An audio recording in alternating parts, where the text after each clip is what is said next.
이변입니다. 예, 박변입니다. 레이비안입니다.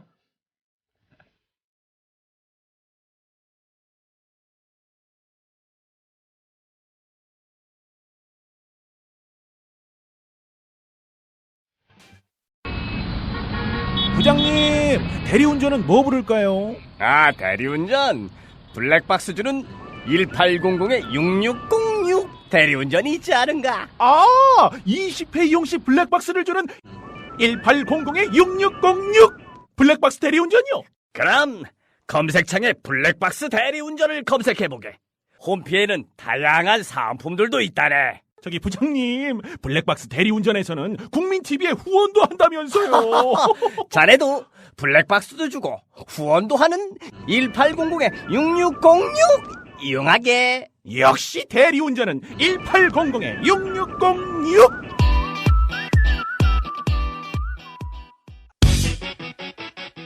이웃나라 일본 연금 제도는 어때?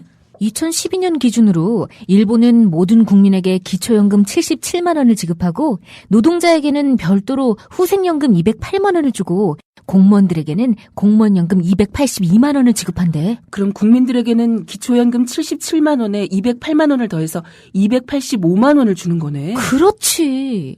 일본은 공적연금만으로 노후생활 70%를 책임져 주는데 우리나라는 사적연금과 국민연금 모두 합해서 노후생활 보장률이 30%밖에 안 돼. 그래? 우리나라와 일본 차이가 많이 나네? 국민 여러분, OECD 국가 중 공적연금 수준이 가장 낮은 나라가 일본입니다. 공무원연금을 낮출 게 아니라 국민연금을 공무원연금 수준으로 높여야 합니다. 공적연금 강화, 국민 여러분과 함께 만들어가겠습니다. 전국 공무원 노동조합. 안녕하세요, 여러분. 이변입니다. 오늘 드디어 3명이 같이 시작을 합니다. 아유. 예, 저희가 뭐 2명이 같이 해도 시작을 같이 못 열더라고요. 우리가 참 진짜 바쁜 사람이야. 떼돈 벌었어야 돼, 시간으로 따지면. 그죠? 근데 3명이서 이렇게 시작을 같이 열다니. 감격스럽네요. 예, 감격스러운데 지금 현재 시각 13시 6분 52초 되겠습니다. 예. 여러분은 지금 4시에 살고 계시죠? 저희 잠시 먼저 다녀갑니다. 또 변호사들이 자주 쓰는 얘기요. 부득이. 부득이 또 이제 재판 연기할 수 없는 재판이 있는 모 변님이 계셔가지고 누군지는 감출게요. 모 변님이 계셔가지고 접니다. 먼 곳으로 가셔야 돼요. 어차피 예. 또 또 조정을 되게 힘들게 하셔서 전국구세요, 이분이. 또 저쪽 서쪽으로 멀리 뛰러 가십니다. 동쪽. 예. 예, 그것도 또 논되는 사건은 딱히 아닌 것 같은데, 그죠? FTA 날치기 통과했다고 BMW에 배추 던졌던 그 사건 있잖아요. 그 항소심. 예. 그 1심은 어떻게 됐죠, 그게? 제가 그때 그 비분관계에서 말씀드렸잖아요. 그 박정희 변호사님 고등학교, 대학교 동문이었다고. 아니 진짜 약식 명령에서 벌금 100만 원씩 선고된 사건에서 진짜 막 죽으라고 변론하고 미심쩍고 불안해가지고 그 카이런 차 2대였는데요. BMW하고 카이런에 맞아가지고 BMW는 견적을 3,300 내고 카이런 190 내가지고 아무래도 불안해서 BMW는 합의를 안 해주잖아요. 3천만 원 어떻게 하겠어요. 그래서 맞다 기억나. 제가 이제 카이런 승용차주한테 전화해가지고 여차여차해서 저희가 죄송하고 해라 그래갖고 저희가 90만 원 드리고 합의서까지 냈어요. 그러면 다 유죄로 하더라도 양형은 참작해줘야 되는 거 아니에요. 그러게요. 아니 벌금 100만 원 3명이었는데 300만 원 해갖고 100만 원씩 해서 약식기소인 사건에서 합의서까지 냈는데 딱 벌금 100만 원씩 그대로 선고한 거예요. 아이고. 그 나쁜 우리 PD님께서 가이드를 주셨잖아요. 본격적인 얘기 들어가시기 전에 덕담 좀 하시고 이렇게 시작하시면 된다고 그랬는데 우리는 덕담을 잡담 또는 덕담 좋아요. 근데 우리는 뭐 악담을 입에 물고 살 수밖에 없네요. 지금 열받자. 근황을 듣다 보면 악담이 나와. 열받지 않으세요? 열받네요. 예. 열 안 받으면 안 될 것 같아서. 판사분들이 좀 네. 그런 거 보면 좀 굉장히 뭐랄까요? 약간 게으르다? 다른 그 검찰의 어떤 이런 것과 다르게 어떤 판결문 쓰는 것 자체가 네. 귀찮은 것 같은 느낌? 단지 게으름으로 그러니까 제가 이제 그때도 한번 방송에서 말씀을 드렸지만 전체적으로 이 판사들이 세상을 바라보는 시각 자체가 점점 균질화된다라는 거죠. 그러니까 예전에는 뭐 사교육도 없고 막 그럴 때 이렇게 시골에 이제 뭐 명문고등학교 보면 한 반에 공부 잘하는 학생도 있고 못하는 학생도 있고 해가지고 이제 두루두루 해가지고 이제 뭐 대학을 가도 그래서 다 이렇게 해서 판사가 되더라도 이제 예를 들어 한 반에는 못 사는 애도 있고 네. 또 공부 못하는 애도 있고 또 성격 좀 이상한 애도 있고 또 때로는 어디가 좀 불편한 애도 있다 보니까 그런 것들이 자연스러운데 지금 보면 특히 그 특목고 같은 경우에는 다 뭐 이렇게 집안 환경이라든지 부모님 뭐 직업이라든지 이렇게 사회를 바라보는 눈들이 점점 이렇게 균질화되어 가는 것 같아요. 그러니까 제가 그 재판을 하면서 항상 그 제가 답답한 것들이 뭐였냐면 그 판사가 피고인이나 우리 내 변론하는 저를 바라보는 느낌이 한번 해봐라 뭐 이런 식이에요. 그러니까 뭔가 왜 그 사람들이 왜 그 시간에 가서 배추를 싣고 가가지고 그 시위를 해야 되고 또 현장에서 이렇게 배추가 새누리당 당사로 한나라 당사로 날아갔는가에 대한 공감이 결여돼 있는 거죠. 그러니까 저는 그게 제일 답답했어요. 단 한 번도 성의 있게 피고인들의 그런 절박한 마음들에 대해서 헤아려 주는 게 없는 거예요. 그러니까 뭐 민변 변호사라고 하니 그래도 변론하고 싶은 대로 해봐라 그래갖고 1심 때도 재판을 제가 한 7, 8번인가 내려가서 했고요. 그 손괴 사건에. 그리고 진짜 제가 막 증인 신문도 막 진짜 열심히 하고 그래가지고 이거는 배추를 던진 것은 민사적인 문제이지 배추 차 부셔뜨리려고 배추 던진 것도 아니고 그래서 미필적 고의 사안이기 때문에 고의가 없다 그래서 무죄 선고해 달라.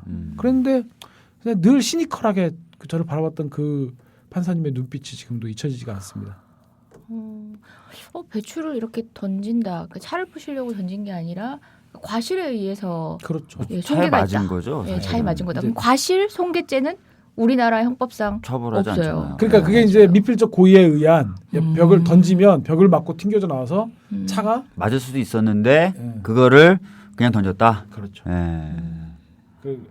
그래서 참 BMW 차 못 쓰겠네. 배추에도 망가져? 고작 배추에 무 던졌으면 어쩔 뻔했어요. 견적이 3,300 나와가지고요. 예. 지금 또 민사소송도 하고 있어요. 3,300이면 엄청 많이 망가졌다는 건데. 그래서 제가 그 사건에서 이게 참 덕담을 나누다 보니까 그 사건에서 민사소송에서 롯데보험사가 3,300을 청구했대요. 예. 얼마 전에 민사 심리가 있어서 이제 롯데보험사에 소송 수행하시는 분이 나와가지고 이제 그래서 이제 간신히 뭐 어떻게 해갖고 1,900만 원 물어드렸답니다. 예. 근데 그것도 되게 웃기는 게 그 BMW 차주가 이게 벽을 맞고 튀어나왔어요. 직접 맞은 건 없어요.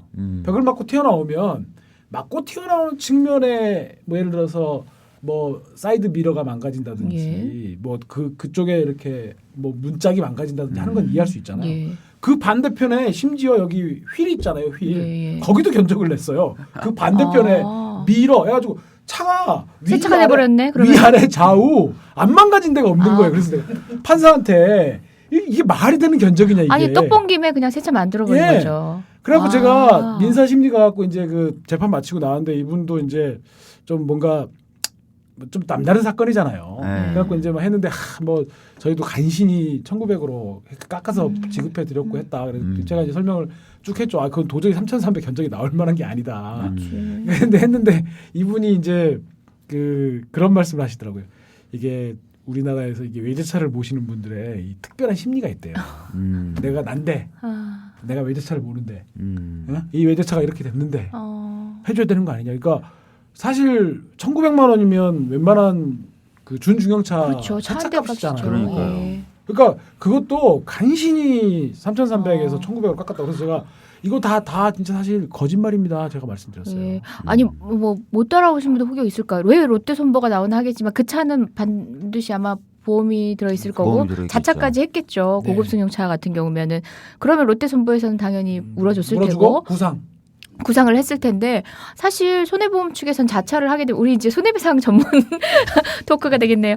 그러니까 자차를 하게 되면 그 차량의 손실이 어떤 이유로 있었던 간에 어쨌든 자기들은 그렇죠. 담보해서 주다 보니까 면밀하게 안 다퉜던 것 같아요. 음. 그리고 지금 구상을 하는 것 같은데 네. 참 법정에서 면밀하게 손해보험 드러나기 힘들었네요. 전문 예. 변호사 이재정 딸랑딸랑. 예, 아이 참 덕담을 하고 덕담 넘어가기가 얘기를 덕담이 유죠 덕담. 저 마지막 말은 덕담이네요. 예, 손해배상. 아니 뭐 자동차 보험뿐만 아니라 그냥 치고받고 싸우다가 손해가 있으신 분들 연락하시면 됩니다. 우리도 일반 사건 한다고 얘기를 광고를 해야 돼요. 전화번호? 그거는 우리 법 위반 아니에요? 변호사 가끔 광고 그러신 안 분들이 되잖아요. 있어요. 뭐요? 전화해가지고 변호사님도 일반 사건 하십니까? 이렇게 맞아. 물어보는 예. 사람도 있어요. 예. 저는 자주 있습니다. 자주. 네. 그러니까 어떤 경우가 있냐면 이제 그 주로 이제 집회 시위라든지 국가보안법 이렇게 재판 받으시는 분들도 생활이 있잖아요. 그렇죠. 살다 보면 네. 소송할 일도 생기고 소송 당하는 일도 생기는데 또 주변에 소송하시는 분들이 있으네요. 어느 날 전화를 하셔갖고 매우 미안한 음성으로 저한테 혹시 변호사님 일반 사건도 하세요? 이러는 거예요. 그래서 제가 아니 저도 밥벌이는 해야죠. 당연히 하죠. 그랬더니 그러세요. 그럼 죄송한데 사건 하나만 어떻게 맡아주세요. 그럼 감사하죠. 제가 여기서 한마디 익명으로 우리 붙입시다. 이광철 변호사님 그걸 전제를 해주세요. 우리가 아는 누군가에 관련된 얘기입니다. 그 어떤 분이 저하고는 공익 사건을 하십니다. 그러더니 사익 사건을 데리고 가지고는 이광철 변호사님 사무실로 가셨습니다. 야 정말 왜 그랬어요? 그러게요. 저도 사익 소송도 합니다. 네. 네. 뭐 제가 수임한 사건은 아니고.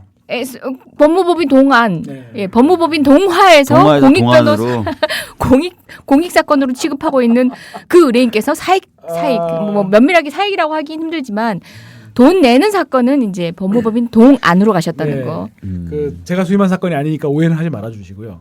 제가 이제 어떤 일이 있었냐면 참 이제 이런 말씀을 드리면 이제 조금 이제 그 잡담이 이제 조금 이제 이상한 쪽으로 갈 수 있는데 예를 들면 이제 저희가 뭐 참여연대나 이렇게 해가지고 막 이렇게 현장 대응 필요한 뭐 이렇게 하잖아요. 예. 예를 들어가지고 뭐 무슨 일이 생겼다 그러면 막 규탄하고 네.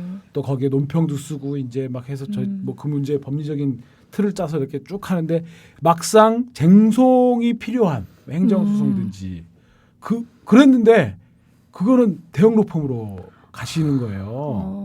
제가 이제 막 해갖고 거리에서 막 이렇게 팔뚝도 흔들고 기자회견 참석하고 논평도 써갖고 막 해갖고 막 하고 저도 가서 발표하고. 왠지 소송에는 약해 보이는 거리에선 강해 보이고 소송에선 약해 보이는. 그런데 그분들이 정작 그거를 다투는 소송에서는 대형 로펌 가가지고 수임료도 많이 주고. 그러니까 그걸 보면서 참 이건 좀 씁쓸하다. 비슷한 기억 여기 계신 변호사님 다 있을 거예요. 정말 그분들은 그러니까 사회에 대한 시각은 굉장히 열려 있으면서 이 법조 인력에 대한 시각은 굉장히 보수적인 정말 학벌 또는 뭐 대형 로펌 그다음에 그렇죠 정관예우 등 그런데 못 벗어나시는 분들이 굉장히 많아요. 예. 근데 그분들한테는 굉장히 중요한 사건이잖아요. 일생을 좌우할 수 있는 사건이기 때문에. 그렇게 해서라도 마음이 편하시다면 뭐 그렇게 하셔요. 다만 정보를 하나 말씀드린다면은 아마 김앤장 등을 포함해서 우리나라 몇 대 로펌을 상대로 가장 많이 이겨보는 그런 경험의 개인 변호사들도 이겨보는 게 바로 우리 민변 변호사가 아닐까 생각이 또 들어요. 그러니까 뭐 사실은 이제 이렇게 말씀드리면 그러니까 박 변호사 말씀처럼 이해는 됩니다. 그러니까 예를 들면 뭐 그분들이 우리 민변 변호사들의 거리의 변호사들의 법률 지식을 폄하해서 그러시지는 않았을 거다. 뭐 근데 이제 그랬을까요? 예, 그랬을 수도 있다는 생각이. 뭐 가끔 지나가듯이 여쭤봤는데 대답을 못하신 거 아니에요? 비밀을 제공하셨구나. 그래서 그러니까 그게 사실은 그 사안 자체는 뭐 이렇게 막 굉장히 막 깊이 있는 그런 분야는 아니에요. 어쨌든 우리가 거리에서 이렇게 하는 부분들은 사실 그 사안의 얼개들은 뭐 케이스에 나오는 정도의 수준들이잖아요. 법리 자체는 복잡하지 제가 않고 어떤 사건인지를 말씀드리면 바로 이제 그 당사자들을 알 수 있기 때문에 말씀을 더 안 드리겠지만 사실은 뭐 행정소송에서 적법 요건 따지고 본안 가서 뭐 재량권 일탈남용 이제 이런 것이기 때문에 다만 이제 그분들 입장에서는 어쨌든 뭐 전관 예우라든지 이제 이런 부분들에 대한 고려가 훨씬 더 컸을 거다 이런 생각은 들죠. 그래서 이해는 되는데. 참 그러면 그 시간에 그 4시간 쪼개서 거기까지 달려가서 막 또 논평 쓰고 이런 건 뭔가 이제 이런 씁쓸한 경험들이 있었다. 네. 4시간 달려가서 논평 쓰고 이랬던 건 사건 수임을 위해서 간 건데 얘기인 거 아닌가요? 저주 악담을 넘어서. 근데 저는 꼭 해야 되겠어요, 얘기를. 저는 그러니까 물론 저를 포함한 우리 민변 변호사님들이 정말 법의 그 가장자리에서 그 법을 가지고 최고의 기회를 부려보신 분들이잖아요. 정말 김장을 상대로 해서 승소 경험이 이렇게 많은 변호사님들도 없으실 거예요. 물론 이제 기관을 담당하거나 뭐 방통이라든지 이런 지금 국민을 핍박하는 어떤 기관 대리를 그런 뉴스로펌이 하고 우리 민변 변호사님들이 그에 맞서서 그의 10분의 1, 100분의 1도 안 되는 수임료로 이제 대응에 맞서시면서도 무더기로 쏟아지는 그들의 준비 서면에 대응해서 간결한 몇 장으로 이제 승소를 하시잖아요, 우리가. 그렇잖아요. 너무 간결해서 의뢰인들이 신뢰를 안 주시는 거 아닐까요? 때론 서운하실지라도 간결하게 판사를 설득할 수 있다는 거죠. 그런 민변 변호사님들 전 존경합니다. 여러분 인정해 주세요. 오늘 우리 카톡 얘기하기로 해놓고 이제 하면 되죠.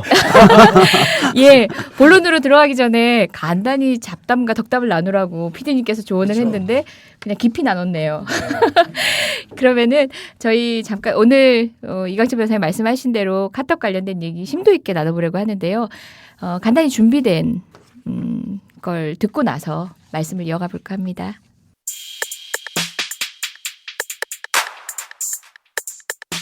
다음 카카오의 이석우 대표가 오늘 국회 국정감사에 출석했습니다. 이 대표는 새누리당 의원들의 압박에도 불구하고 감청 요청에 응하지 않겠다는 입장을 재확인했습니다. 저희가 엄격하게 법률을 해석을 하면은 실시간 감청 장치를 저희 서버에 부착을 해서 협조를 해야 되는데 더 이상 과거의 방식으로 정보를 제공을 할 수 없는 점을 좀 양해를 해주시기 부탁드립니다. 실시간 감청 장비가 없기도 하거니와 앞으로 저희가 그거를 도입할 계획이 없습니다. 그럼 현재는 없는 거죠? 맞습니다. 현장에 검사들도 나와 있었죠. 검찰은 어떤 입장이었습니까?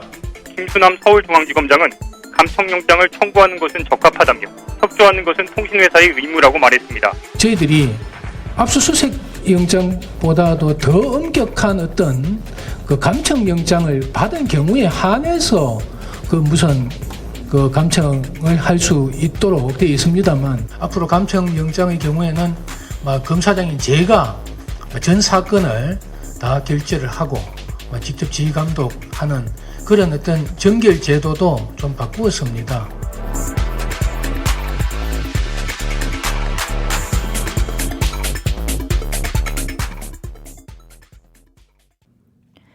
예.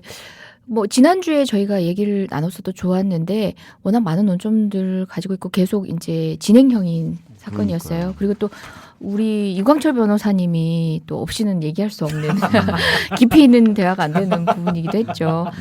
사실 오늘 왜 이렇게 굉장히 쑥스럽죠, 이렇게? 맨날 저주만 할 수는 없잖아요. 아니, 박주민 변호사님 오늘 쌈박하신데 진짜 보여드리질 못해갖고. 아유 또 받았다고 바로 넘겨주고. 이게 또 우리들이 한 편 먹고 우리 저 그래요. 덤벼봐요 어디. 아니 박주민 변호사님 오늘 유난히 예 깔끔하십니다. 머리카락도 좀 정리하신 것 같고. 머리 감았어요. 예, 우리 씻고 다닙시다 최소한. 아무리 라디오지만 씻고 옵시다. 동료에 대한 이의. 예, 오늘 상쾌하게 출발합니다. 예, 그 카톡과 관련해서 뭐 어제 오늘 뭐 하루 이틀 일이 아니에요. 그간 그런 경험들이 굉장히 많았던 법조인 중에 한 명이 바로 여기 있는 이광철 변호사님이기도 하죠. 각종 국가보안법 그 간변이시잖아요. 각종 국가보안법 사건을 다루시면서 이 첨예한 그 최첨단 통신 관련 기반과 관련해 가지고는 기존의 압수수색 영장으로 이렇게 처리되는 것이 부적절했던 경우를 많이 겪으셨고 그 한계를 어떻게 지켜야 되는지를 무던히 싸워오신 분이거든요. 아마 그 괴를 같이 하는 여러 가지 논리들이 있고 같이 풀어야 되는 점이 있어가지고 오늘 하실 말씀 되게 많을 것 같아요. 네, 뭐 보면 지금 그 이제 이렇게 보도들을 종합해 보니까 그 금태섭 변호사님께서 어제 JTBC 나가서 하셨던 말씀 또 페이스북에 쓰였던 글이 그나마 이제 논점들을 좀 잘 정리를 해놓고 있더라고요. 그래서 그거 한번 참고해 보셔도 좋을 것 같고 그래서 우선 제일 먼저 우리가 좀 개념을 조금 생각해 봐야 되는 게 감청영장 이런 말 나오고 있지 않습니까? 네. 감청영장. 이건 사실 법상 정확한 개념은 아닙니다. 그래서 우리가 지금 디지털 증거 그러니까 이렇게 인터넷상을 떠돌아다니는 메일이라든지 메신저상의 대화를 수사기관이 입수하는 그런 절차로는 두 가지가 있는데요. 네. 과거의 것 이미 송수신이 완료돼 가지고 서버에 저장돼 있는 것을 가져가는 것. 그것은 과거의 것은 압수수색 영장이라는 것을 통해서 서버를 뒤져 가지고 그 안에서 그 내용물들을 빼가는 것이고요. 미래의 것, 아직 하지 않은 것. 아직 하지 않은 부분에 대해서 그것을 수사기관이 들여다보는 것은 감청이라고 합니다. 그리고 이것은 정확하게는 통신비밀보호법상의 통신 제한 조치에 의한 감청 허가장이라고 하는 것이 필요한 것이에요. 그래서 과거의 것과 미래의 것을 나눠서 우선 개념을 좀 정립하시는 게 필요하고 그렇기 때문에 지금 감청영장이라는 말은 정확하게는 법상 정확한 용어는 아니죠. 사실은 인터넷 회선 감청 허가서 이런 것이 정확한 것이고 그런데 이제 감청영장이라는 말을 쓰는 것이 나름대로 카카오톡에서는 맥락이 좀 있는 게 사실은 그동안 검찰이 카카오톡을 통해서 가져갔던 것은 대화 며칠 전에 이루어졌던 대화를 지금 메신저상의 대화를 가져갔다는 거거든요. 그렇기 때문에 그것은 과거의 것이고 따라서 적법하게 법을 지켜가면서 수사기관이 그걸 가져가려면 압수수색 영장이 필요한 것이었습니다. 그렇죠. 그런데 지금 수사기관이 나와가지고 한다는 말은 실제로 했던 것은 감청 허가장을 발부받아 가지고 그것을 과거의 것을 가져가는 이것은 정말로 중대한 헌법 위반입니다. 영장주의 위반인 것이죠. 그래가지고 김수남 서울중앙지검장이 무슨 적법한 그동안 적법한 것에 해왔던 것에 응하는 것은 무슨 뭐의 의무다 뭐 이런 식으로 했던 건데 스스로 법이 아니라 헌법을 위반했던 그런 것이었기 때문에 김수남 서울중앙지검장의 그 방금 전에 들으신 그 말은 완전히 잘못된 헌법을 위반한 아주 중대한 사태입니다. 특히 우리 대법원은 이 영장주의에 관해서는 결코 예외를 허용하지 않는 심지어 어떤 경우까지 있었냐면 김하영 있지 않습니까? 국정원 여직원. 네. 국정원 여직원 김하영이 그 오피스텔 안에서 37시간 동안 셀프 감금을 하는 동안 파일 187개를 영구 삭제했다가 하나 메모장 파일 안 지워서 걸렸잖아요. 김하영의 머릿속에는 이 파일도 지웠다고 생각을 하고 노트북하고 데스크탑을 수서경찰서에 제출을 했단 말이에요. 지웠는데 복구가 됐죠. 181개는 복구 불가능하게 삭제가 됐죠. 네. 그랬는데 얘네들이 또 내면서 뭘 했냐면은 압수수색 범위를 제한한다고 그래가지고 그렇죠. 키워드 4개를 지정해주고 그 밖의 것은 보지 말라고 그랬어요. 그런데 서울경찰청에서 그것들을 복구하면서 이제 막 다른 키워드로 막 검색을 해보고 했던 부분에 대해서 나중에 기소가 돼가지고 검찰이 그것들을 증거로 내니까 원세훈 재판의 변호인들이 뭐라고 그랬냐면 원래 범위를 지정해준 4개 이외의 것으로 검색한 것은 이미 제출에 있어서의 범위를 넘어서서 한 것이어서 그 부분을 증거로 쓰려면 영장이 필요했다.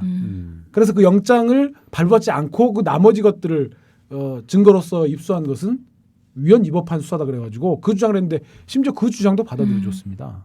상식적으로 이해가 안 되는데도 이런 정도로 우리 법원이 영장주의에서는 굉장히 중요한 취급을 하고 있다는 점 우선 하나 말씀을 먼저 드리고 그래서 과거의 것과 현재의 것으로 나누어서 한번 생각해 보시면 개념 정립이 빠를 것 같고 뭐 이후에 차차 얘기가 좀 나오겠습니다만은 지금 또 하나 집행 과정에 있어서의 문제도 굉장히 그동안 사실 심각해 왔습니다. 그러니까 사실은 뭐 예를 들어서 우리 청취자분들 집에 뭐 수사기관이 압수수색을 하러 들어왔다 그러면 영장 제시하고 그 뒤지는 거는 자기들이 뒤지거든요. 그쵸. 막 책도 뒤지고 알아서. 책 안에 있는 막 10,000원짜리도 발견되면 뭐 막 이렇게 하고 커피 믹스도 이렇게 뭐 커피 막 애들 방 가가지고 막 옷장 뒤지고 막 그래요. 실제로 그렇게 하는데 디지털 증거에 대해서는 지금까지 어떻게 해왔냐면 압수수색 영장이나 이런 거 과거에는 지금은 사본에 의한 영장 제시는 우리 대법원이 안 받아들이고 위법하다고 하니까 지금은 이제 그런 일이 없었는데 옛날에는 팩스 같은 거 과거 이렇게 팩스로 영장 보내주면 알아서 다음이나 이런 포털 메일사의 직원들이 그 메일을 선별해가지고요. 자기들이 알아서. 다 해갖고 CD에 담아가지고 메일에 심지어 압축해서 보내주기도 하고 CD를 구워가지고 그걸 보내주기도 하고 그랬었어요. 그러니까 이게 사실은 따지고 보면 뭐냐면은 이게 집행위탁이라고 그래가지고 사실은 원래 공무라고 하는 것은 공무를 수행하는 사람도 적법한 권한이 있어야 되는 거예요. 법상. 그렇기 때문에 압수영장 집행도 사실은 공무원인 수사기관이 했어야 되는데 지금까지 디지털 증거에 있어서 압수영장의 집행은 사실상 민간인들이 해왔던 것이죠. 아니 그러면 실질적으로 아까처럼 남의 집 압수수색하러 가면서 관리사무소 소장한테 팩스 보내가지고 거기 문 따고 들어가가지고 해오고 나한테 적절한 물건을 그냥 등기로 받는 거지 수사기관으로. 그렇죠. 그런 셈인 거죠. 그런 셈인 거죠. 그렇기 때문에 사실 이번에 그 카카오톡의 그 대표가 앞으로 감청영장에 응하지 않겠다고 하는 것은 두 가지의 중요한 의미가 있다고 봅니다. 우선은 이제 압수영장 발부받아 오라는 거고요. 첫 번째는. 그리고 두 번째는 우리가 앞으로 내용을 선별해서 주지 않겠다는 거예요. 이 두 가지의 다음 카카오의 얘기는 우리 법에서 나와 있는 얘기에 너무나도 부합하는 얘기고 그렇죠. 이걸 가지고 김수남이니 뭐 누구 뭐 이런 사람들이 무슨 법에 뭐 법치주의에 어쩌고저쩌고 하는 것들은 다 왈왈왈왈 개소리입니다. 개소리예요. 예. 네. 그리고 제가 뭐 기왕에 뭐 제가 지난번에 빠져가지고 오늘 지난번까지 제가 말할 수 있는 거죠. 예. 기회를 드립니다. 아, 그래요? 네. 합니다. 아 진짜 보이는 라디오로 이재정 변호사님 저 표정을 봤어야 되는데. 네. 이 사태 본질은요. 이 디지털 증거를 그동안 이렇게 들여다보고 패키 감청이고 이런 부분들의 광범위한 사찰, 사이버상의 사찰의 문제의 주범은 딱 그겁니다. 국정원입니다, 사실은. 근데 지금 사태에서 국정원이 안 나와요. 엄한 검찰 카카오톡 이렇게 나오고 있습니다. 사실은 국정원과 국가보안법의 존재야말로 디지털 증거에 있어서 광범위한 사이버 사찰의 가장 주된 근원이거든요. 근데 지금 문제가 본질을 건드리지 못하고 여론의 선정적인 이런 부분들에 휘말려가지고 물론 이 검찰의 이런 뭐 대응들 이런 부분들이 문제죠.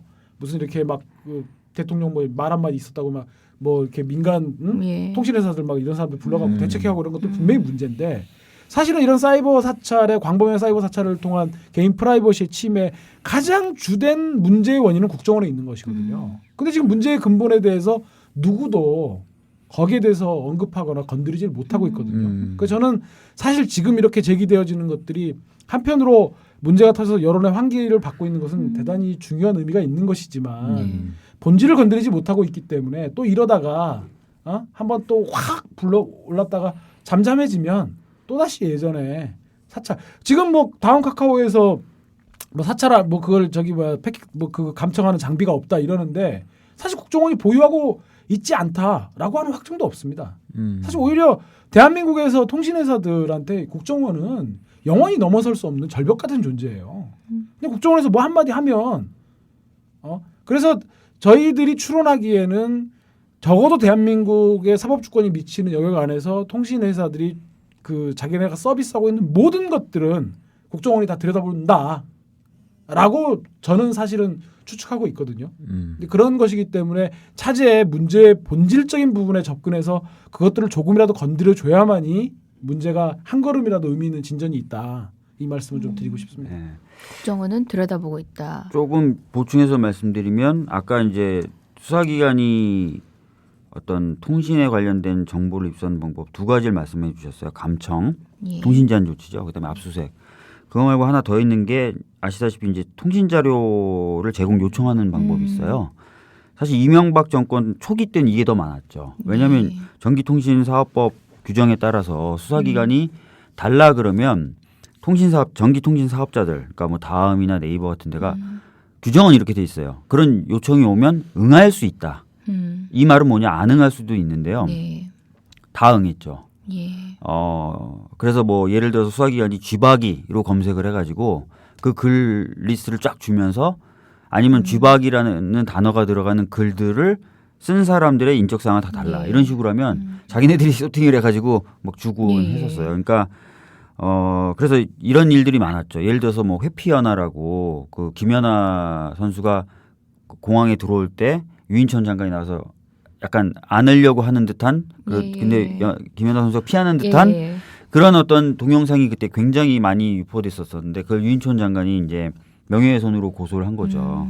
고소를 하니까 특정을 못 하잖아요. 유인천 장관이 그냥 고소만 한 거예요. 그러니까 열 몇 명인가요 그 당시에 수사기관이 이제 다 찾아내가지고 그 사람들 집 앞으로 다 간 거예요. 집 앞으로. 그래서 깜짝 놀라는 거죠. 그 사람은 자기는 수사기관한테 연락받은 적도 없고 한데 집 앞에 수사관이 기다리고 있는 거예요. 어떻게 알게 됐냐라고 물어보니까 통신사들이 다 줬다는 거예요. 그 글을 쓴 사람이 누군지 인적사항, 주소, 전화번호 다 줬다는 거예요. 그런 식으로 예전에 많이 했었는데 거기에 대해서 이제 참여연대가 주축이 돼서 손해배상 청구 소송을 했어요. 예, 우리 박 변호사님이 그래서 하신 거죠. 지금은 손해배상이 고등법원까지 2심에서까지 인정이 됐어요. 손해배상 해라. 함부로 이렇게 주지 말아라라고.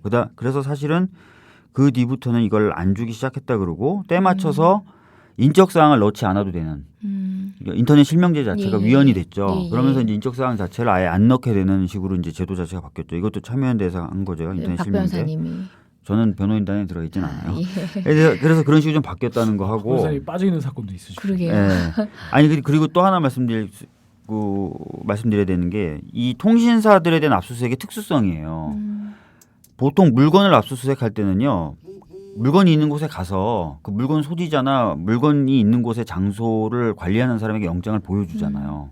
근데 통신사에 있는 이메일, 통신사에 있는 지금 뭐 이런 대화 내용 같은 경우는 통신사가 갖고 있기 때문에 그 이메일의 진짜 소유주인 저나 뭐 이런 사람들한테 영장을 보여주는 게 아니라 그렇죠. 통신사에게 보여줘요. 네. 그러고 나서 자기네들이 갖고 오는 거예요. 그러니까 본인들은 예전에는 어땠냐면 자기 이메일이나 이런 게 압수수색되는지도 몰랐어요. 예. 모르고 통지하는 제도도 없었습니다. 사실은. 그러다가 계속 이런 게 문제가 되니까 형사소송법이 바뀌었어요. 이명박 정권 말기 때 바뀌었나요? 아니면 언제 바뀌었죠? 바뀌어서 통지는 해주도록. 예. 그러니까 보통 물건을 압수수색 당할 때는 압수수색 시작할 때 본인에게 영장을 보여줌으로써 본인이 알게 되고 또 본인 눈앞에서 압수수색이 진행되니까 방어도 어느 정도 할 수 있었는데 통신사라는 제3자가 보유하고 있는 이 개인정보에 대해서 압수수색할 때는 전혀 영장도 못 보고 진행되는지도 모르고 통신사도 안 알려주고 수사기관도 안 알려주다 보니까 전혀 모르는 사이에 막 이메일 같은 게 다 털려가는 거죠. 그러다가 물건 하나를 그러니까 뭐 가방을 뒤지는 것보다 훨씬 더 심각하죠. 내밀한 정보인데. 그래서 이 부분에 있어서 그 형사소송 문제 제기가 계속 되다 보니까 형사소송법이 개정이 돼서 압수수색이 다 끝나고 통비법 개정이네요. 통비법 개정인가? 네. 그래서 끝나면 통비법 개정이군요. 그래서 통지를 하도록 적어도 하는 식으로까지는 바뀐. 그러니까 이 역사가 굉장히 지난한 거죠. 여러 가지 이슈가 있고요. 그러니까 그 부분에서 이제 하나 더 추가로 이제 말씀을 드릴 게 일반적인 형사소송법에 의한 압수수색의 이제 집행의 절차는 와서 영장을 제시하죠. 그리고 영장 제시하기 전에 피의자 또는 변호인에게 참여할 것을 통지해 주는. 그렇죠. 그러니까 순서 시간상으로 보면 통지를 먼저 참여할래? 참여해라. 통지를 해주고 와서 영장 제시하고 뒤지고 목록 작성해서 교부해주고 이제 대강 이런 프로세스로 가는데 이 중요한 게 형사소송법에 보면 이제 그러고 나면 이제 박 변호사님 말씀하신 집행 끝나고 나면 그것들 언제 통지해 줄 거냐. 그 예전에는 없었는데 제가 지금 검색을 해보니까 통신비밀보호법에 압수수색 끝나고 나면 기소 불기소 결정한 날로 30일 전에 그런 압수수색했다는 거 통지해 주도록 돼 있고 통지자 주시도 마찬가지로 통지해 주도록 되는 규정이 이제 신설된 거고 이 사실은 이 형사소송법 규정만 절차가 준용이 되면 적어도 이메일이라든지 이 디지털 증거를 자기 걸 가져가는 거에서 웬만큼 돼요. 유형물처럼 집에 와서 책 갖고 가는 거 이렇게 통지하는 것처럼. 근데 형사소송법에 무슨 규정이 있냐면 당사자가 참여하지 않겠다라고 동의해 준 때 의사를 밝힌 때하고 급속을 요하는 때는 통지하지 않아도 된다는 규정이 있습니다. 그런데 이 급속을 요하는 때라고 하는 규정이 너무 자의적으로 재량적으로 남용이 되는 거예요. 뭐 뻑하면 급속이에요. 그러니까 지금까지 제가 한 사건 중에서 단 한 번도 디지털 증거에 있어서 영장 제시를 해준 적도 없고 본인에게 영장 제시는 물론이고 참여를 통지해 준 적이 없습니다. 제가 했던 사건은. 그래서 저희 했던 국가법원 사건 중에 한 피고인 한 분이 이 급속을 요한다라고 하는 이 부분이 헌법에 위반된다라고 그랬고 헌법재판소를 갔어요. 이 급속을 요한다고 그랬고 통지도 안 되고 그러다 보니까 이메일이 막 7년치가 막 털리고 이게 이메일 7년치를 털어간다고 한번 생각해 보십시오. 여러분 그 PD 수첩 때 그 PD 작가 한 분이 검사 앞에서 막 그 자기 이메일 뒤진 거를 막 했고 언제는 막 연애 편지도 하셨네요. 이런 얘기를 그렇죠. 조사관 앞에서 이렇게 앉아 있는데 정말 주눅도 들고 부끄럽고 심리적으로 굉장한 그 공공함에 처한다라는 말씀을 한번 한 적이 있다는 걸 기억하실 겁니다. 말 그대로 벗겨진 느낌이었죠. 그렇죠. 벌거벗은 느낌으로 있는 거죠. 저쪽이 나의 모든 것을 들여다보니까. 그래서 이런 식으로 개인의 프라이버시라든가 이런 것들이 굉장히 침해가 좀 커서 이것은 헌법 위반의 소지가 있다라고 헌법재판소로 갔는데 우리 헌재 합헌이다. 급속을 요하는 때는 합헌이다. 이렇게 됐습니다. 그러니까 이런 것들을 보면 그러니까 우리 사회의 이른바 이런 주류 기득권 보수 엘리트 이 법조 정통 법조인들의 머릿속에는 국가 안보라면 뭐 머릿속 하나 까보고 뭐 몇 년치를 열어봐도 괜찮다라고 하는 그런 사고가 들어 있는 거죠. 아니 통비법에 이렇게 통지제도가 마련됐음에도 불구하고 그게 또 불완전해요. 뭐 불완전한 게 한두 가지 아니겠지만 특히나 불완전한 게 이게 경찰이 했을 때와 검찰이 했을 때가 달리 적용이 돼서 그 공소 제기가 된 때로부터 30일 내 통지라는 게 경찰이 했을 경우는 그 사실을 검찰이 통지해 줬을 때예요. 검찰이 통지 안 하면 몇 년 있다가도 할 수 있는 거죠. 그런 식이었던 경우가 많고 사실 이번에 문제가 됐던 경우도 아마 그런 사례였던 것 같은데 그 노동당 정진우 부대표뿐만 아니라 또 민주노총 그 철도노조 관계자분들도 같은 날 받은 것 같은데요. 18일인가 우리 박근혜 대통령님 SNS 관련된 발언하시고 검찰이 대응팀을 꾸린 그 이튿날인가요? 9월 18일자로 막 통지가 무더기로 이루어졌대요. 이건 추측입니다만은 그걸 계기로 해서 우리는 이제 이런 위법적인 요소를 가지고 발견해내고 이렇게 대응을 하고 있지만 경찰에서는 봐라 우리 SNS 이미 완벽하게 대응하고 있었다. 우리는 모든 수사적 기법에 이런 것들을 활용하고 있었다는 걸 실적을 보여주기 위해서 그때 일괄해서 통지 제도를 활용하다가 들킨 거 아닌가 이런 얘기도 했답니다. 이게 이 디지털 증거에 있어서 우리가 이제 또 하나 중요하게 봐야 되는 것은 이게 청취자분들이 이제 두 가지를 좀 구별해서 보셨으면 좋겠어요. 이 디지털 증거 압수수색이라든지 실시간 그 감청의 문제가 그러니까 두 가지 측면에서 당사자 예를 들면 그런 거거든요. 압수수색이라든지 와가지고 집에 와서 책을 털어간다든지 고전적인 옛날 방식의 압수수색 그다음에 전화 대화를 감청한다든지 하는 것들은 수사기관이 와서 가져가거나 엿들을 수 있는 것들이 굉장히 제한적이고 구체적이고 그냥 특정된 뭔가가 있는 거죠. 집에 와서 책 한번 털어간다. 그다음에 대화를 엿들어도 뭐 제가 이재명 변호사님하고 해갖고 이재명 변호사님이 저를 전화로 막 갈구고 하는 것도 이렇게 들으면 그 시기에 갈구는 것만 들을 뿐이지 이 방송에서 갈구는 건 또 못 듣는 거고 그런 굉장히 제한되잖아요. 범위 자체가. 근데 예를 들어서 인터넷 패킷 감청을 한다고 했을 때 7년치 이메일을 턴다. 인터넷 패킷 감청으로 당사자의 모든 것을 다 이메일서부터 시작하고 다 들여다본다. 당사자가 받는 고통이 이런 기존의 책을 압수수색하고 뭐 전화를 감청하는 거하고 비교할 수가 없어요. 이게 첫 번째가 있는 거고 문제는 더 심각한 상황은 두 번째인데 그 사람 그 죄를 졌다 의심받는 그 사람하고 아무 관련이 없는 제3자가 당하는 거예요. 예를 들어서 우리 유무선 공익이 많이 쓰잖아요. 패킷 감청으로 해갖고 그 사람 인터넷을 뒤져보면 그와 유무선 공익을 같이 쓰는 사람 것도 수사기관의 레이더망에 걸려요. 카톡도 마찬가지잖아요. 카톡에 만약에 정진우 부대표가 했던 그 대화방에 있던 사람들. 그렇죠. 시민들. 예. 정진우 부대표하고 이래저런 사사로운 대화를 주고받던 사람들 것까지 싹 다 가는 거예요. 3,000명의 시민들의 카톡방 아무런 죄를 지은 무고한 그 사안하고 그러니까 그런 부분들이기 때문에 사실은 이 기본권 침해의 파급력이라든지 문제의 심각성이 과거에 유형물 압수수색이라든지 그다음에 이런 핸드폰 핸드폰이란다 전화 이런 감청 이런 거하고는 비교할 수 없습니다. 근데 제가 지난번에 패킷 감청 헌법소원 했는데 국정원에서 온 답변서는 뭐라고 써 있냐면 인터넷 배송 감청이나 전화 감청이나 뭐가 다르냐. 그리고 이 안보 위해 사범들이 자꾸만 사이버 망명을 하고 이러기 때문에 국가 안보를 위해서 패킷 감청은 반드시 필요하다. 이렇게 말씀하시더라고요. 국정원께서. 아니 여당 의원들이 보면은 이 사태의 본질, 그러니까 그 법률가 출신의 의원들이면서도 사태의 본질을 호도하는 식으로 얘기를 막 해요. 그 박민식 의원 같은 경우 카톡이 범죄 도구로 활용될 수도 있다. 아니, 누가 그걸 부정합니까? 그죠? 그럼 범죄 도구로 활용될 수 있는 전화기 같은 건 어떻게 해요? 다 갖다 버려야 되겠네. 그러게요. 김진태 의원, 국민들이 불안해한다고 해서 유괴범이나 간첩의 카톡 대화 자료도 못 주겠다는 거냐? 막 이런 식으로 호도를 하고 있어요. 예, 사실 지금 이런 모든 것들이 더 문제인 게 영장 발부라는 건 법원의 권한이잖아요. 지금 법원의 개입이 있다는 거잖아요. 법원이 엄격하게만 적용을 했다면 이 사단이 나진 않았을 거 아닙니까? 그간의 영장 발부 행태가 어떤 식이었는지 국가보안법 같은 경우에는 뭐 거의 기각률이 의미 없는 수치인 걸로 알고 있고요. 뭐 국가보안법에서 되게 저기하고 제가 패킷 감청 같은 경우에는 국가법 말고 다른 일반 범죄로 해서 발부되어진 게 제가 살인죄나 이런 것들 해서 그것도 거의 5% 위반 정도입니다. 거의 국가법에 집중돼 있고요.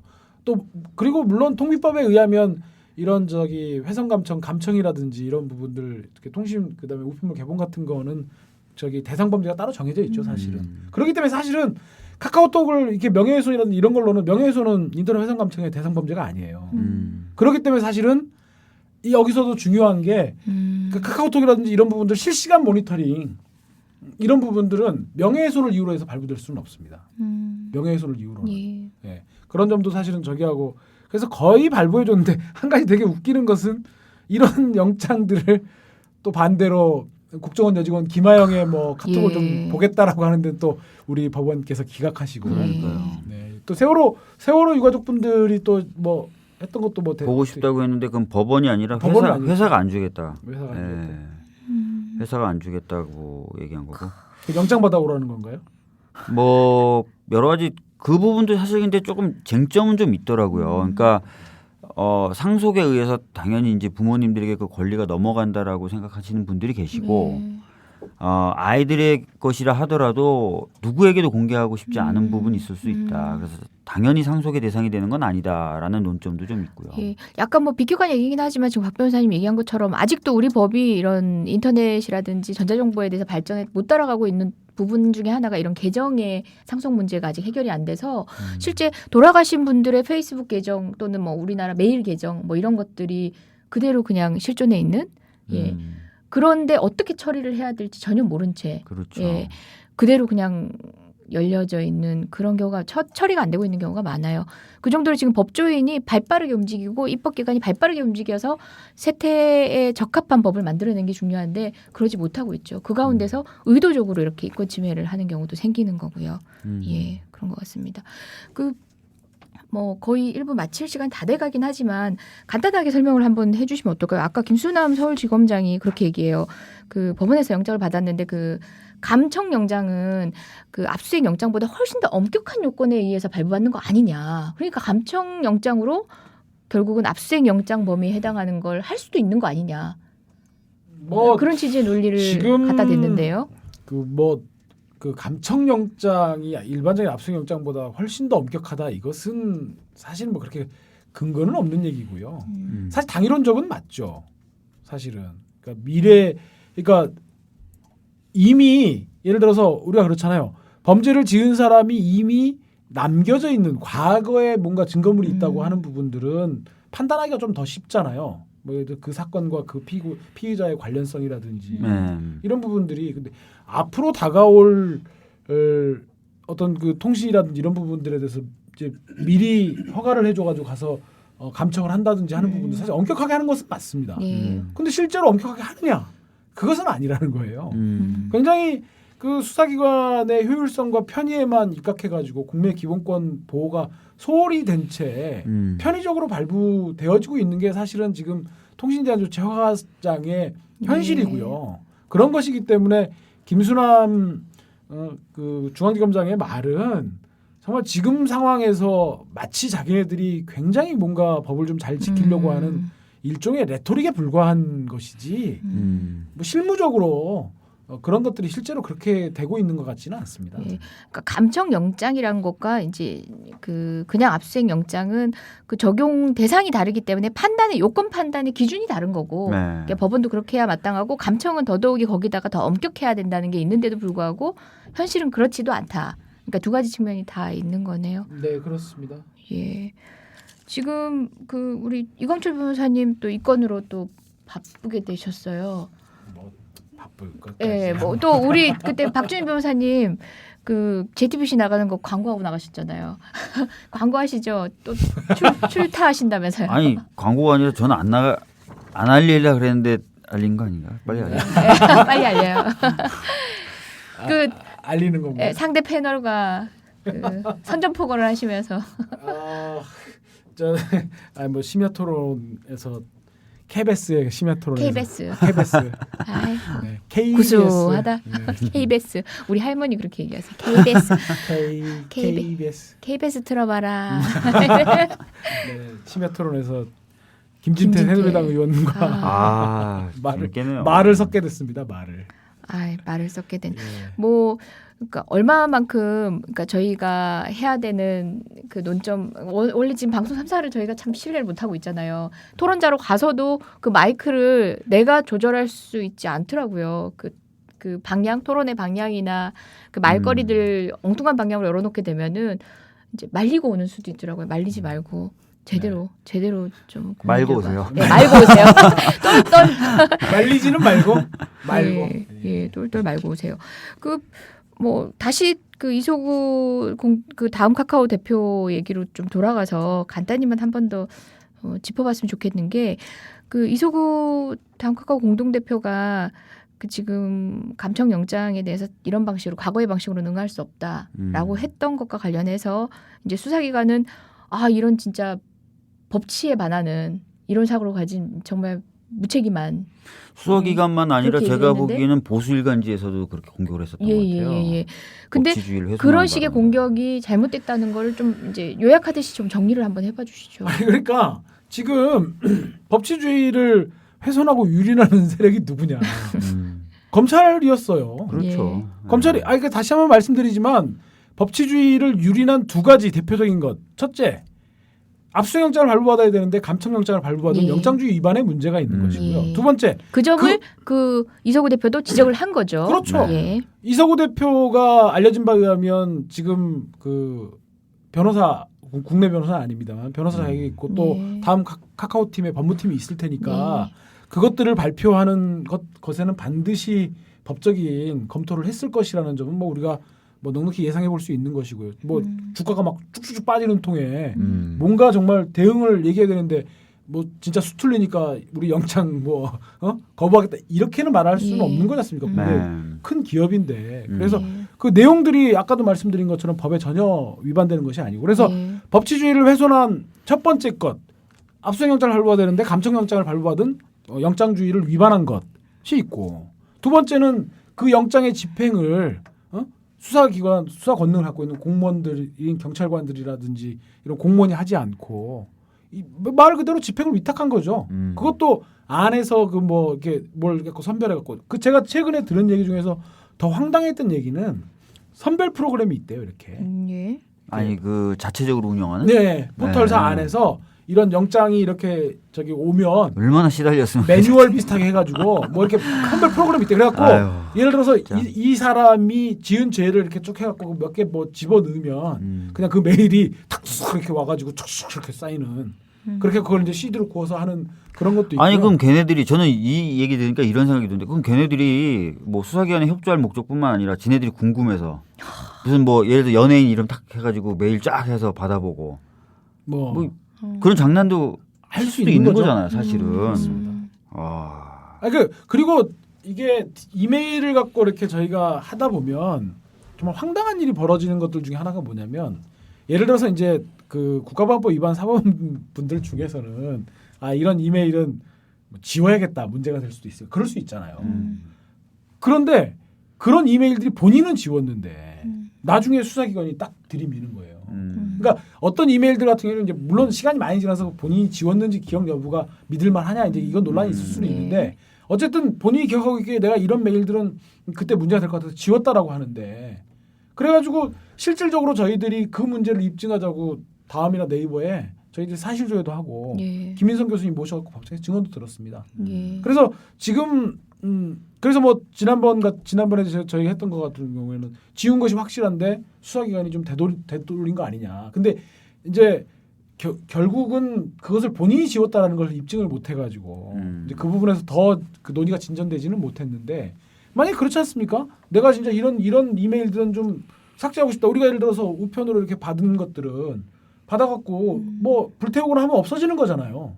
근데 사이버상에 이런 것들은 정말 잊혀질 권리가 이제 그래서 나오는 것 같은데 그것을 지워도 포털사 복잡해요. 서버에 남아 있어가지고 언제든지 나의 족쇄가 될 수 있다면. 그러니까 이게 또 어떻게 보면 원세훈 재판에도 이게 쟁점이 됐었거든요. 그러니까 빅데이터 업체 어쩔 수 없죠. 트위터는 미국의 서버가 있으니까 압수수색이 안 되니까 검찰이 빅데이터 업체 몇 개에다가 의뢰를 줘가지고 몇 가지 조건에 맞는 트위터를 다 모은 거예요.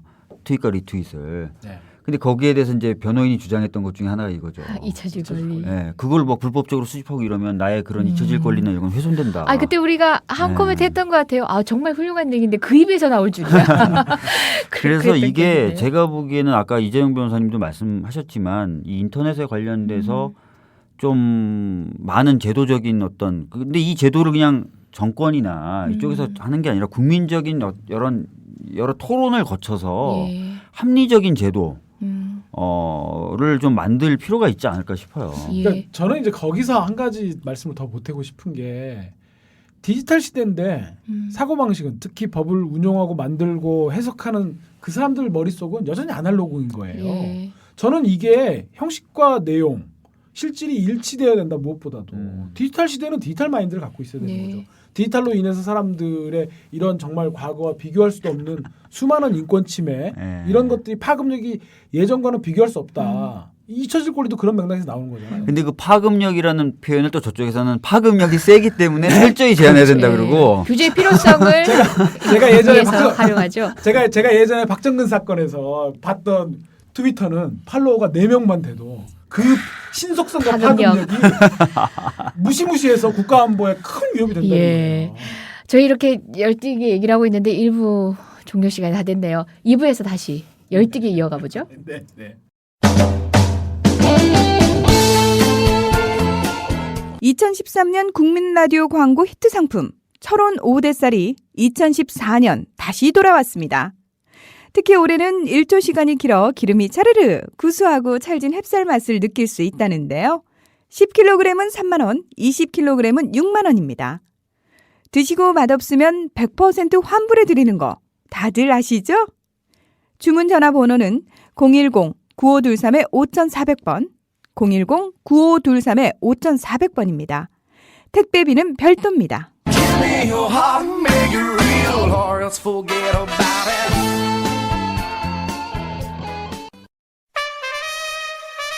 국민 라디오 개국부터 지금까지 쭉 우리 대리운전 1544-9411 국민 대리운전 이번엔 꼭 국민 대리운전을 부르리 대리 운전은 꼭 국민 대리운전 공정언론 국민TV와 끝까지 함께하겠습니다. 1544-9411 국민 대리운전 의리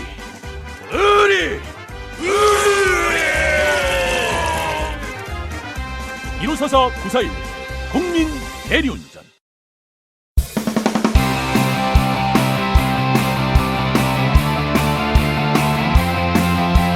지금 여러분께서는 이재정, 이광철, 박주민 변호사가 진행하는 이런 변이 있나를 듣고 계십니다.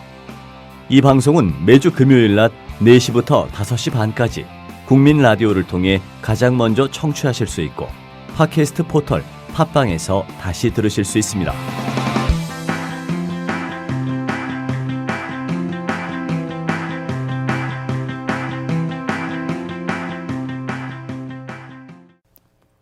여러분은 지금 이런 변과 함께하고 계십니다. 두 분 변호사님 왜 이렇게 스마트폰에 푹 빠져 계십니까? 안 빠졌는데요.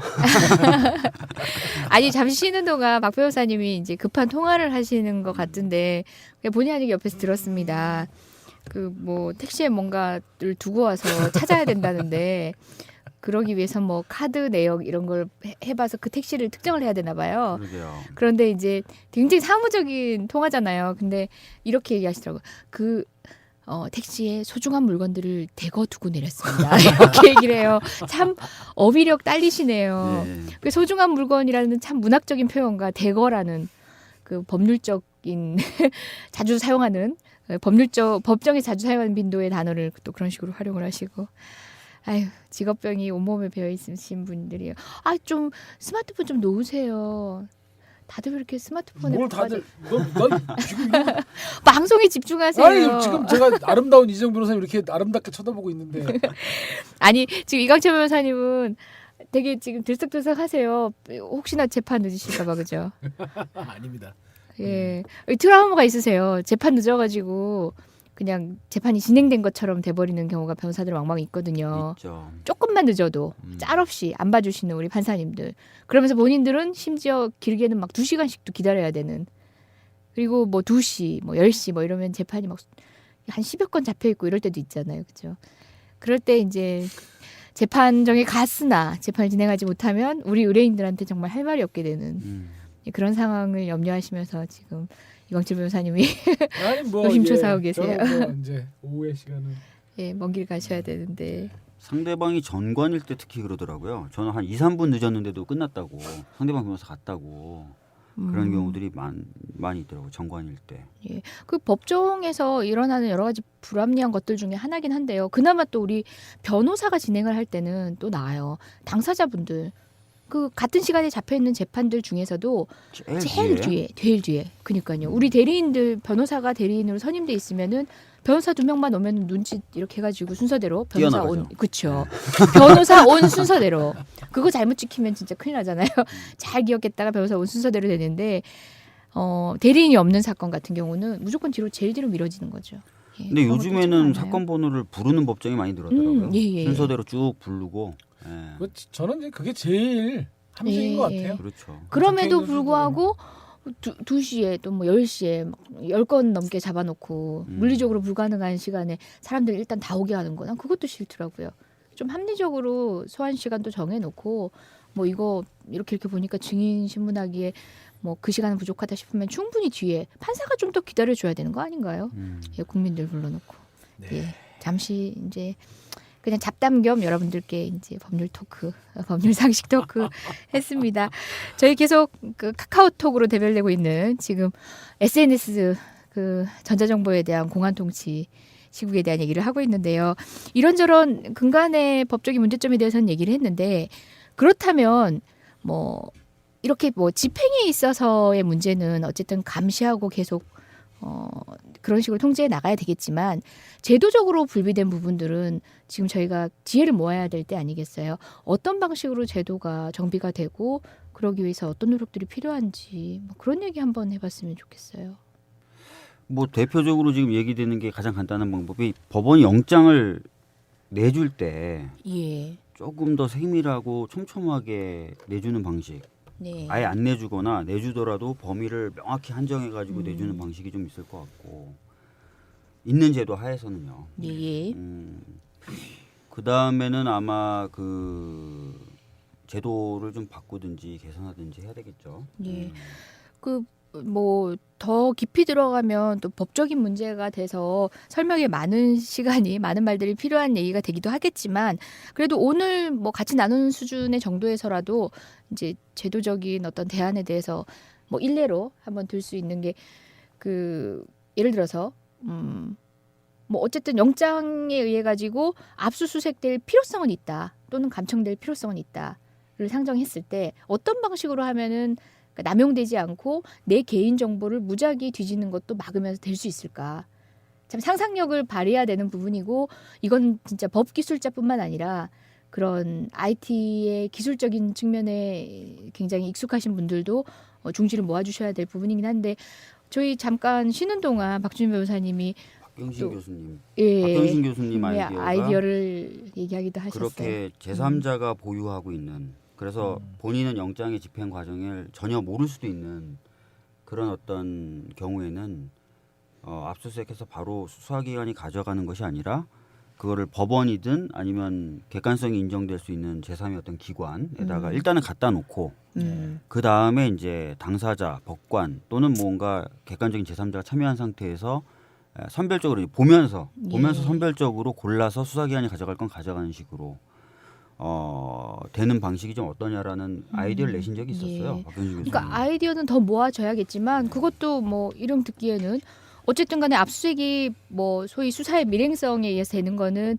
그 정보를 뭐 지우거나 그러니까 조작하거나 할 우려 때문에 뭐 보존해야 될 필요성이 있다면 일단 법원에 갖다 놓고 당사자가 선별할 수 있고 참여할 수 있는 참여권도 보장하는 측면에서는 괜찮은 아이디어 같기도 해요. 그러니까 이런 방식의 아이디어가 더 모아지고 또 기술적으로는 가능한지 또 기술적으로 남용하게 될 우려는 없는지 뭐 그런 것들도 봐야겠죠. 그러니까 긴 시간 지금 중지를 모아야 할 때인데 흡사 이렇게 제도를 바꾸자고 법을 개정을 해보자고 그 도마 위에 올려놓으면 저쪽에서는 지금 아까 우리 잠시 얘기했지만 그 해악의 파급력만 주장을 하면서 통제를 강화하는 측면으로만 트위터 팔로워가 4명만 돼서 그 파급력 나라의 안보가 심각한. 그러니까 새누리당 그 전에는 뭐 한나라당 이쪽이 뭔가 사이버에 대한 규제를 강화할 때 항상 드는 예가 연예인들이에요.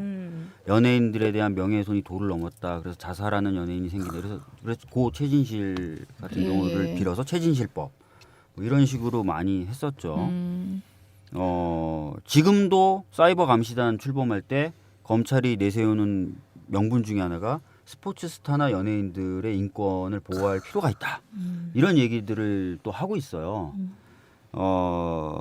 근데 이제 사실은 그런 부분에 있어서도 이제 약간 좀 가려서 봐야 될 필요가 있는데 예를 들어서 사이버 감시단에서 이제 사이버 감시의 필요성을 강조하면서 20개의 사례를 들었대요. 보도자료로. 근데 그중에 8개 정도만 연예인과 스포츠 스타에 관련된 거고 12개가 정치인 관련된 그거였대요.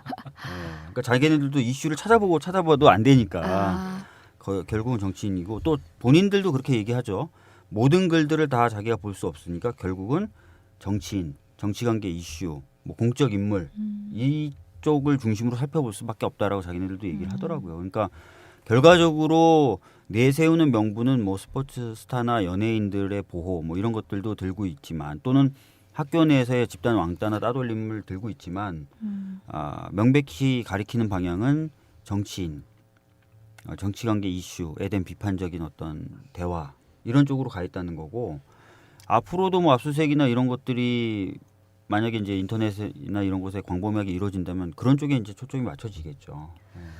지금 사실 뭐 중지를 모으는 데 있어서 다양한 아이디어가 보태줘도 모자랄 판에 저쪽에서는 뭐 그 카톡이 범죄 대상 도구가 될 수 있지 않느냐라는 그런 레토릭만으로 방어를 하고 있어요. 이렇게 뭐 심지어 뭐 김재원 새누리당 원내 수석 부대표는 뭐 이런 얘기를 모 라디오 인터뷰에서 했다는데 지금까지 수십 년간 수사를 위해서 해왔던 일을 왜 마치 새로운 일인 것처럼 얘기를 하냐고 한답니다. 우리들은 수십 년간 계속 문제 제기해왔거든. 근데 먼저 물어볼게요. 수십 년 전부터 이렇게 이메일로 의사를 소통하고.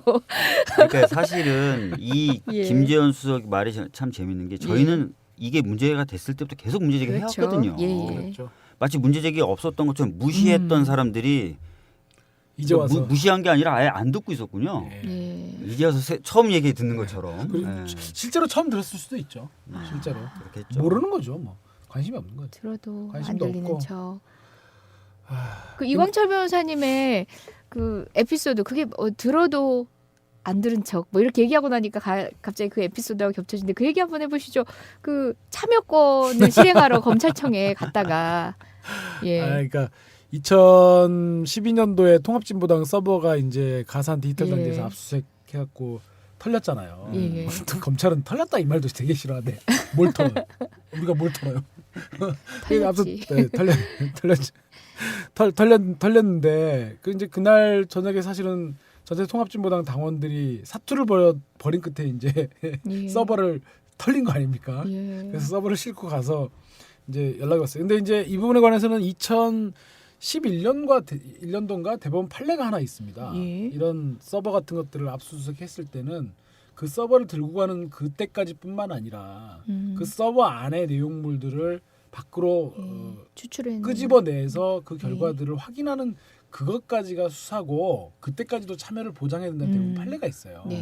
그래서 이제 저희가 그걸 바탕으로 해가지고 야 그러면 니네 그거 들고 갔는데 그 안에 당원명부 있고 당원명부 이미 탈당한 사람들을 포함해가지고 그 안에는 당원이라는 신분이 밝혀지면 현저한 불이익을 입을 수 있는 사람들 뭐 예를 들어 공무원이라든지 교사라든지 이런 분들이 있기 때문에 그리고 그것은 그 당원명부라고 하는 것은 당시에 문제가 됐던 부정선거하고는 직접적인 관련이 없으므로 당원명부는 너네 들여다보지 마라. 그리고 실제로 지금 정당해산 심판에서 청구인 대리인단 단장을 맡고 있는 정점식 당시 중앙지검 2차장이 우리는 당원명부는 이번 수사에 한해서만 볼 거고 절대 다른 데 유출 안 시킨다 뭐 이제 이런 말도 했었거든요. 그만큼 이제 그 통합진보당이라든지 당원들의 걱정이 이제 컸던 부분이 그래갖고 저희들이 이제 입회를 요구했고 검찰이 불러서 갔어요.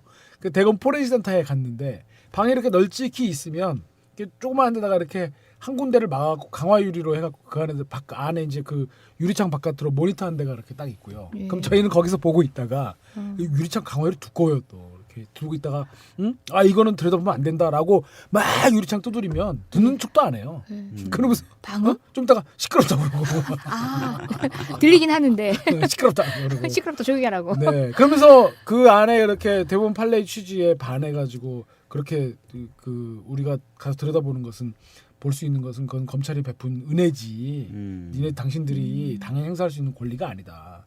이런 식으로 했던 그런 수준의 머물러 있는 것이어서 아까도 말씀을 드렸지만 이런 디지털 정보들의 이 침해 갖고 있는 파급력이 굉장히 무서운 것은 그것이 우리도 잊고 있었던 지금 우리 청취자분들 있잖아요. 자기 컴퓨터 한번 들어가셔가지고 옛날 진짜 한번 봐보세요. 그 한글 파일 같은 건 내가 이런 것까지 했었나 메일도 옛날 거 2, 3년 전 거 뒤져보면 정말 기억이 새롭고 한 것들이 많거든요. 그러게요. 근데 그런 것들을 막 몇 년치를 가지고 가가지고 그 사람의 모든 것을 들여다본다고 하는 게 옛날처럼 무슨 저 책 한 권 가져가가지고 너 이 책 읽었지 이런 거랑은 차원을 달리하고 더군다나 그 범위에는 그 범죄미를 받고 있는 사람과 전혀 무관한 제3자의 것들이 거기 다 들어있다라는 게 특히 이메일은 포워딩을 많이 하잖아요. 그런 거기 때문에 내 이메일함을 뒤져도 다른 사람 이메일들이 들어와 있는 경우가 굉장히 많기 때문에 바로 이런 새로운 디지털 시대의 기본권 침해라고 하는 이런 부분들에 있어서 우리 국가 권력을 운영하는 사람들이 특히 새누리당 잘 정신 차려야 되는데 이 사람들이 진짜 깊이 있게 생각을 해줘야 되는데 김재원처럼 니네 언제 했는데 뭐 이런 식이잖아요.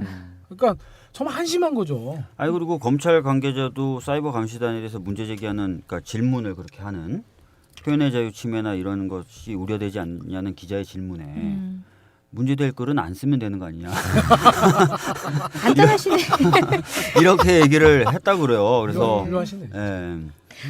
그 카카오톡의 그 국정원 감시 기능을 활용하시는 분이 또 있으세요. 우리 리변님.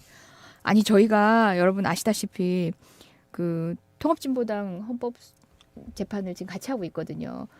가끔씩 이제 재판정에서 뭐 간단한 의사소통, 그러니까 긴급하게 연락을 해야 되는 카톡을 쓰기도 합니다. 물론 이제 알림 기능이나 이렇게 재판에 방해되게는 안 합니다. 근데 갑자기 뭐가 뚜룩 올라와요. 뭔가 싶었다고 이광철 변호사님이에요. 조금 전에 언급하셨던 그 정모 검사님이 졸고 계신다고 올리시는 거예요. 그래서 참 일단 뭐 그 덕에 우리가 잠을 깨긴 했지만 그 올리신 이유는 그거래요. 국정원에 잃은 거라고. 저 검사님 지금 국가 중대재판에서 졸고 계신다고. 심지어 고개를 뒤로 90도로 꺾어가면서 졸고 계신다고. 국정원에 꼰지르려고 제가 올렸고요. 저는 이제 그거 하나 말씀드리고 싶어요. 제도 개선 당연히 중요하고 그런데 과연 그 영장을 이제 허가장을 신청하는 검사나 청구하는 검사나 그걸 내주는 판사들이 패킷 감청이라든지 이런 것들을 원리를 알까요? 어떻게 이루어지는지 모를 거예요. 모르겠죠, 잘. 그러니까 예를 들어서 우리가 내가 영장을 발부해주는 판사라면 예를 들어서 저런 어느 집을 턴다. 그러면 뭐 그 집에 아이가 살고 있다 그러면 아이 집은 뒤지지 말 것. 이런 식으로 영장에 이제 조건을 부기할 수 있잖아요. 이게 이 영장 집행의 필요성을 충족하면서도 기본권 침해가 이루어지지 않게끔 이렇게 여러 가지 조건들을 달 수 있는데 과연 판사나 검사가 패킷 감청이 어떻게 이루어지는지, 그다음에 이메일 같은 거 가지고 와서 압수수색할 때 어떤 식으로 이루어지는지 모를 거야 아마.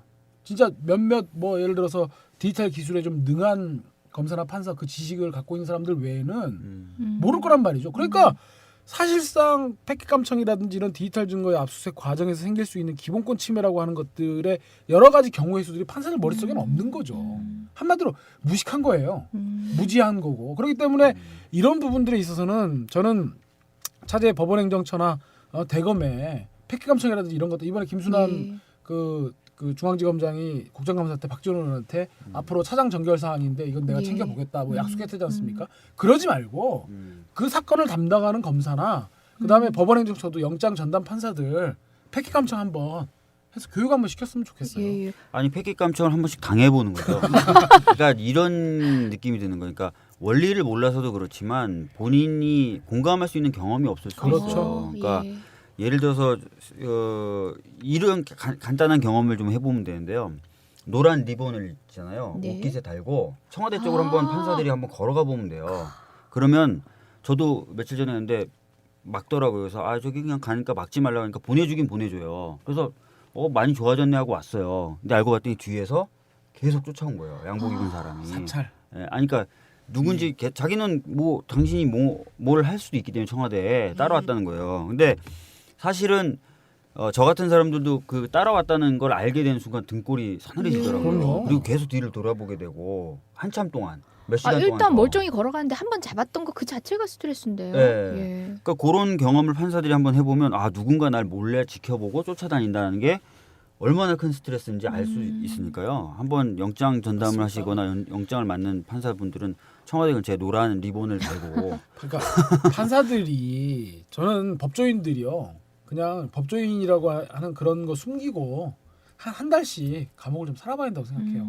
한 달 정도씩 진짜 그냥 특수한 프로그램을 해가지고 아무 미결방이라든지 이런데 기결방이라든지 이렇게 다 배정을 해가지고 한 달 정도 살아봐야 구금되고 그 안에서 실질적인 또 재범죄라든지 그 안에서 판사들 뒷담을 얼마나 많이 깎아. 그러니까 그리고 실제로 재판 앞두고 그 뭐 어느 판사 뭐 그다음에 그 안에서 이루어지는 것들을 봐야만이 이 판사나 검사들이 법을 집행함에 있어서 그런 것들이 정말 생생하게 이게 피부로 느끼고 해야 된다고 저는 생각해요. 그래요. 특권 의식을 심어주는 그런 게 아니라 네. 그런 어떤 경험들을 공권력에 의해서 얼마나 인권이 침해될 수 있는지에 대한 경험을 할 수 있게 해주는 프로그램이 필요한 것 같아요.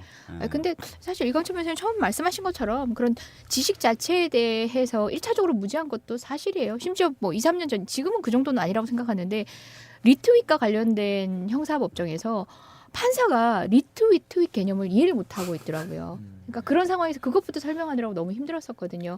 보다 첨예한 이런 부분에 있어서 압수수색, 그 제안을 고민해야 되는 판사가 과연 얼마만큼 그러한 정보의 영역에 대해서 잘 알고 있는지도 의문이긴 합니다.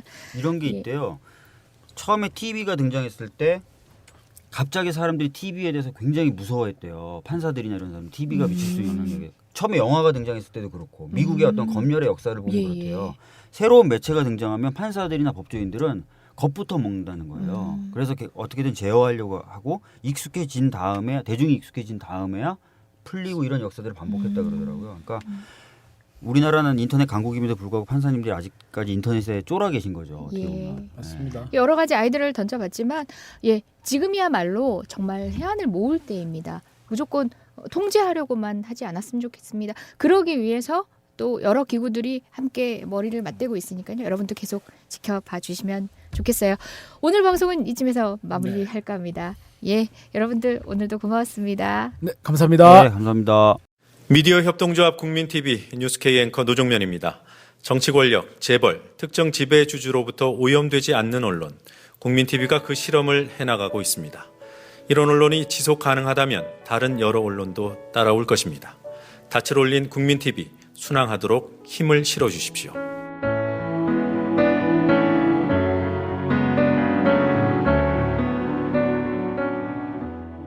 월 11,000원의 조합비 납입.